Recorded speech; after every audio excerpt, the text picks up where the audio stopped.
breath, my bellows, my heart, your hearth.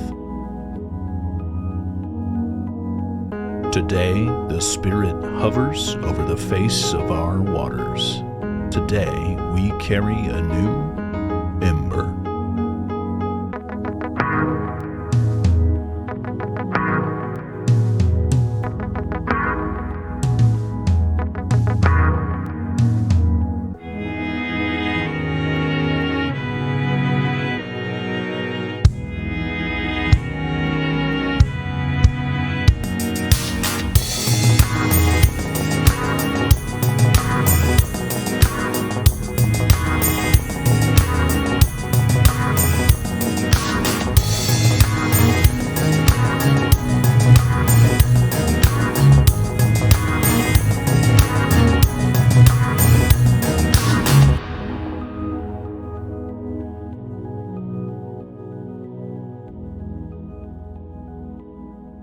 Well, welcome to Embers, a Whisper and Flame podcast, and welcome to our last week of Embers, which we have titled Presence. My name is Michael, and I am the voice of Whisper and Flame, the voice that will guide you and journey with you these next 30 days. When your flame has burned down to embers, and all you can do is but whisper, you are welcome here. At the beginning of every week, I remind our listeners that this podcast is my journal. These are the midnight thoughts that I have when I can't sleep. And it's me doing embers for you to see, owning my story in the hopes that you will own yours as well. If you haven't yet, pick up a copy of Embers, 30 Days for Holding What Remains. It's a guided devotional journal that lets you encounter art and poetry and scripture and gives you a place to write your story for yourself. Visit our website, whisperandflame.store, or our Etsy shop, or Amazon. I'm a former staff pastor at an inner-city homeless shelter. I was a hospice chaplain working with patients facing the ends of their lives. I planted a church that welcomed deconstructing Christians before deconstruction was even a term.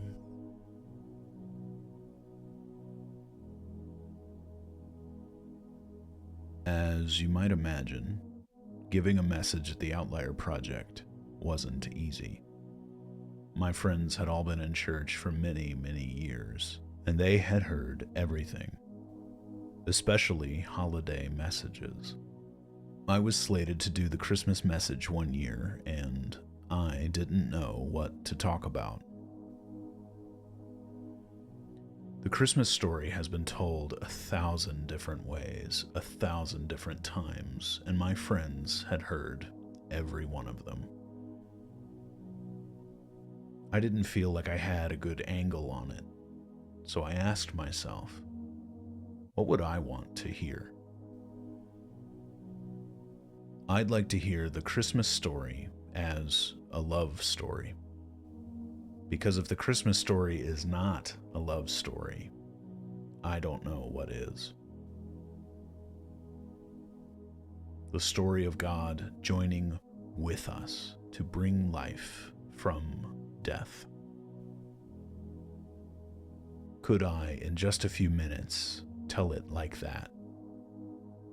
The entire story of the Old Testament leading up to the birth of Jesus, God joining with us as its climax.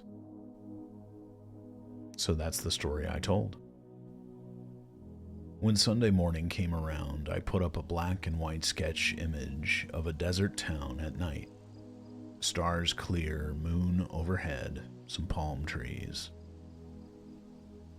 That was the background on the large projector screen that I wanted everyone to look at as I told the story. I started by saying this. The Christmas story is the climax of a long tale already in progress. It's a story of new life beginning in the dark.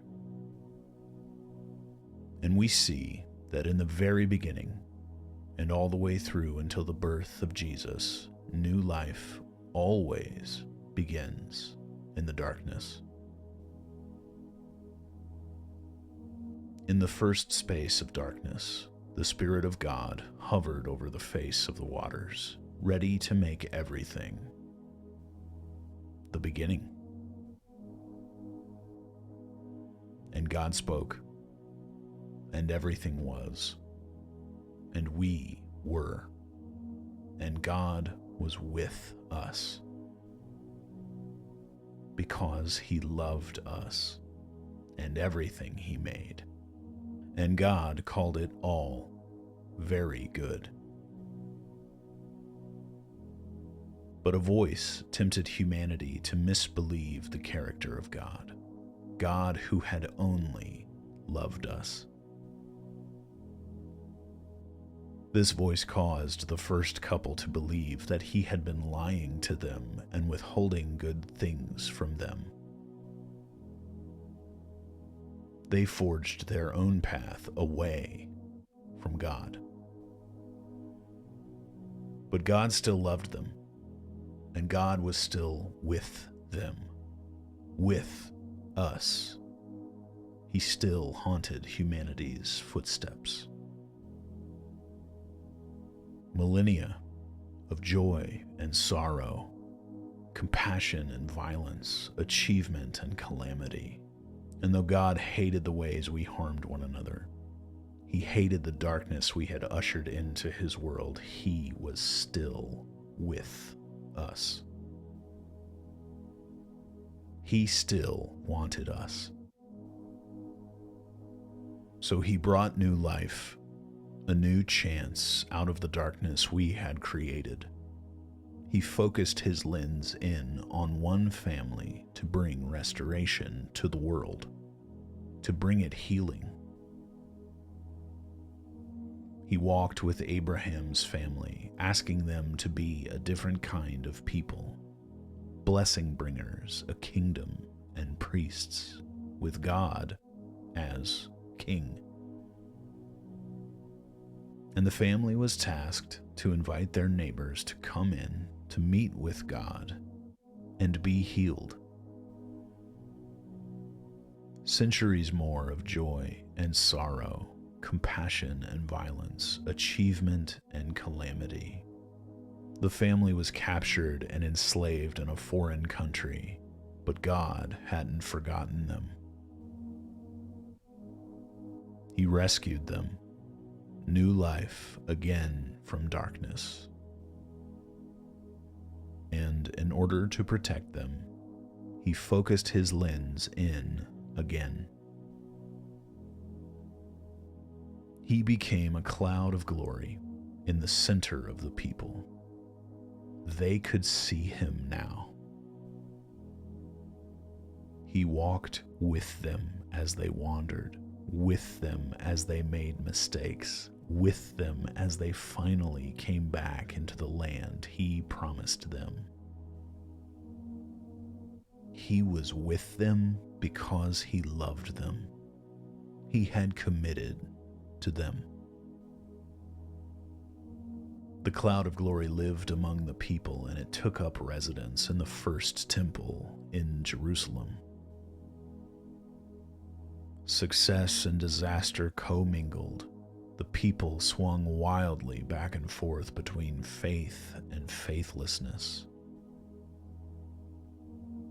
The temptation to worship other gods, to take other lovers, came and went.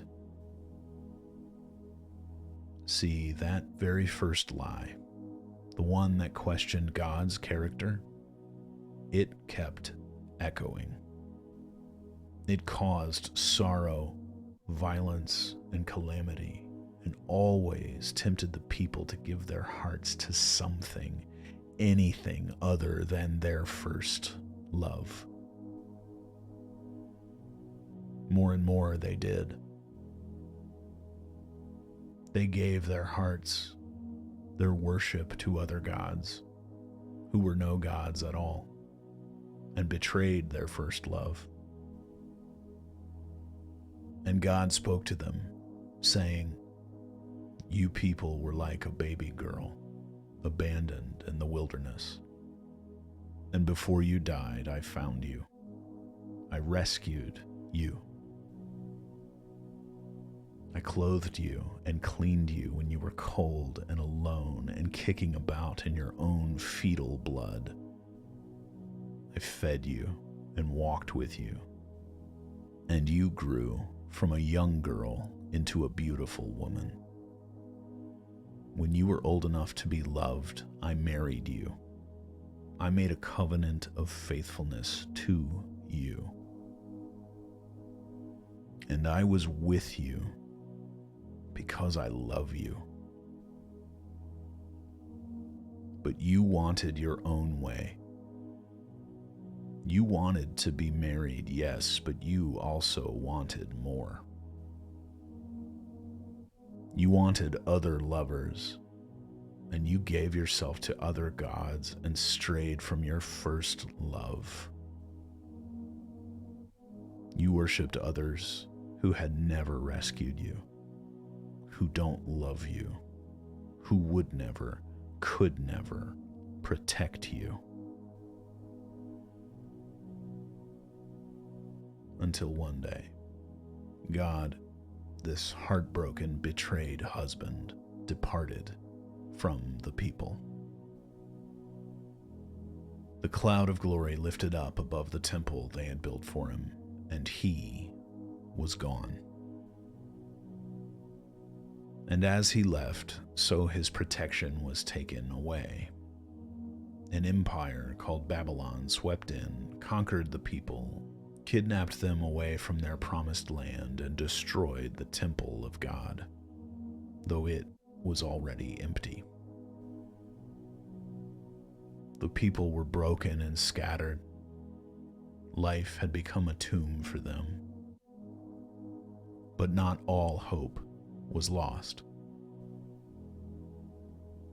Still, they could hear the voices of the prophets ringing out that no matter what happened, the tomb their lives had become was still yet a womb. A darkened place waiting for life to break free. Not a tomb, a womb. God, their husband, still loved them, whispering to them, "I will remember the covenant I made with you in the days of your youth. I will sprinkle clean water on you, and you will be clean. I will give you a new heart and put a new spirit in you." New life always begins in the darkness. That's how the Old Testament ends. I ended my story to the Outlier Project, saying to them, "The glory as the people knew it never returned, and it seemed like hope had lost out, and life would remain forever this darkened tomb." I pointed to the black and white sketch over my shoulder and I said, "What we see in the Christmas story is the promise of God's return after centuries of hopeless waiting. Finally, new life begins again in the dark." In a desert town in Roman-occupied Judah, on a clear, quiet night, something new happened. God focused in his lens completely. He himself became one of us. God with us, Emmanuel, Jesus. The beginning of the New Testament is the climactic moment of the Old Testament. It's the moment that the glory returns, the moment the tomb-like life became instead a womb in a town called Bethlehem. I had a few more comments at the Outlier Project. We had some discussion, and then we concluded our Christmas gathering. We went home and celebrated the holidays with our families. I want us here in this podcast to see that at the beginning of our week of presence, and that in all our stories, no matter how dark, new life still begins in the darkness. We look at Jesus and see that he entered into the same human story that his own people had already lived. He became a baby kicking about in its fetal blood. Why? So that even in humanity's most vulnerable moments, like an infant, we would not be alone. You would not be alone in a tomb-like life. He became Emmanuel to make the darkness of all our tombs into the darkness of a womb. The place where new life is set to break free. What life has grown in the darkened places in your story, straining to push up out of the ground like a seed reaching to the free air? Because, let's be honest, who doesn't need to break free from the ground like a seed in the dirt? Or to come out of the womb a new life in the world? Or, like Jesus himself, to step out of the tomb, each footstep a ringing music of hope. You have never been alone. The Spirit of God has always hovered over your waters, always been there with you. Even when you felt so alone, life became a tomb for you, and loneliness was like a friend next to you, an unfriend, there and not there, all at once. But what if you have never really been alone, and your tomb is a womb, a new life, a new chance, a new movement, waiting to begin for you.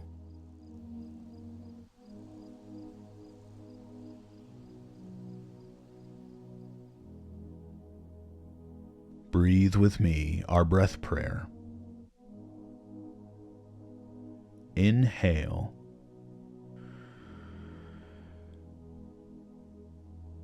A tomb. And exhale.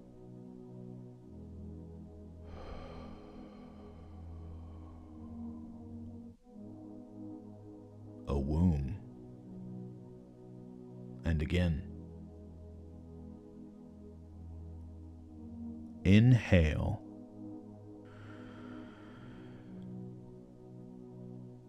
A tomb. And exhale.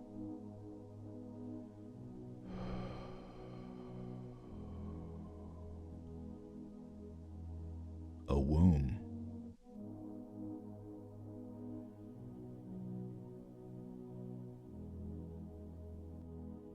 I want to know your story. Where can you sense new life straining, growing in a still darkened place? If you'd like to share your story with us, or even join us on this podcast, we'd love to hear from you. Reach out to us on the Whisper and Flame Facebook pages, Instagram pages, or send us an email at whisperinflame, that's whisper, the letter N, flame, @gmail.com. We look forward to connecting with you. Thank you for joining me today for Ember 23, and the Spirit of God was hovering over the face of the waters. Pick up a copy of Embers 30 Days for Holding What Remains from our website. Allow me to bless you as we depart for now. The Lord bless you and keep you. The Lord make his face shine on you and be gracious to you. The Lord lift his countenance upon you and bring you peace. Before you go, remember, even the grave is not godless, but a child's lost and found. You, yes, you are beloved, every scar, holy ground.